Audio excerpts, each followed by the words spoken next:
অনেক পার্থক্য। এবার আমরা মুক্ত পরিবেশে একটা আনন্দময় পরিবেশে আমরা ঈদ পালন করছি এবং এখানে জাতীয় স্থায়ী কমিটির সকলের পক্ষ থেকে আপনাদের সকলকে আমরা ঈদের শুভেচ্ছা জানাচ্ছি। ঈদ মোবারক।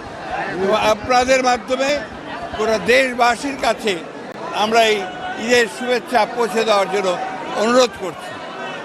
আজকে পবিত্র ঈদুল আজহাতে আমরা আমাদের দলের প্রতিষ্ঠাতা শহীদ প্রেসিডেন্ট জিয়াউর রহমান, বাংলাদেশের স্বাধীনতার ঘোষক বীর উত্তম, তার মাজার জিয়ারত করতে এসেছিলাম।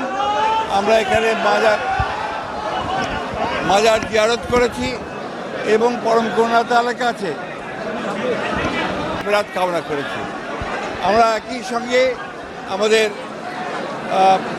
শহীদ প্রেসিডেন্ট জিয়াউর রহমানের কনিষ্ঠ পুত্র এবং আমাদের নেত্রী দেশনেত্রী বেগম খালেদা কনিষ্ঠ পুত্র আরাফাত রহমান কোকর, আমরা আত্মার মাগফিরাত কামনা করেছি।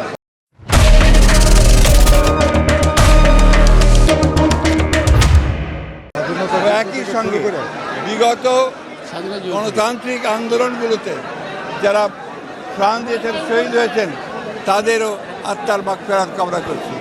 বিশেষ করে 1971 সালের স্বাধীনতা যুদ্ধে যারা এই দেশের স্বাধীনতার জন্য প্রাণ দিয়েছেন, শহীদ হয়েছেন, তাদের প্রতিও আমরা আমাদের শুভেচ্ছা জানাচ্ছি, শ্রদ্ধা জানাচ্ছি, আত্মার মাগফিরাত কামনা করছি।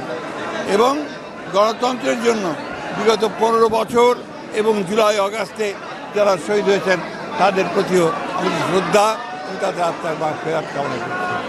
আমরা আজকের এই পবিত্র ঈদ উল ফিতরের দিনে প্রত্যেকটি বাংলাদেশি মানুষ যেন আনন্দের সঙ্গে উদযাপন করতে পারে সেই প্রার্থনা করছি, দোয়া চাইছি আমাদের দেশের বেগম খালেদা জিয়া যেন সুস্থ হয়ে অবিলম্বে আমাদের দেশের মধ্যে ফিরে আসেন। আল্লাহ তাআলার কাছে এই দোয়া চাইছি যে আমাদের নেতা তারেক রহমান তিনি যেন অতি শীঘ্র আমাদের মাঝে ফিরে আসেন। এবং আমরা বিগত 15 বছর ধরে যে গণতন্ত্রের জন্য সংগ্রাম করেছি, গণতন্ত্র পুনরুদ্ধারের জন্য সংগ্রাম করেছি, মানুষের ভোটের অধিকারের জন্য সংগ্রাম করেছি, মানুষের ভাতের অধিকারের জন্য সংগ্রাম করেছি, মানবাধিকারের জন্য যে সংগ্রাম করেছি, সেই সংগ্রাম যেন প্রতিষ্ঠিত হতে পারে সেই জন্য আমরা পরম আল্লাহ তাআলার কাছে দোয়া করেছি। আজকের এই দিনে আমরা আশা করব যে যে দায়িত্ব দিয়েছেন সে দায়িত্ব সবাই সফল হবেন এবং বিশেষ করে অন্তর্বর্তীকালীন সরকার জনগণের কাছে তাদের যে প্রতিশ্রুতি সেই প্রতিশ্রুতি তারা পালন করবেন। আমরা আমাদের দলের পক্ষ থেকেও আমরা অবশ্যই সেই প্রতিশ্রুতি পালন করবে বলে আমরা শপথ নিয়েছি। আপনাদের সকলকে আবারও ঈদের শুভেচ্ছা। অনেক পার্থক্য। এবার আমরা মুক্ত পরিবেশে একটা আনন্দময় পরিবেশে আমরা ঈদ পালন করছি।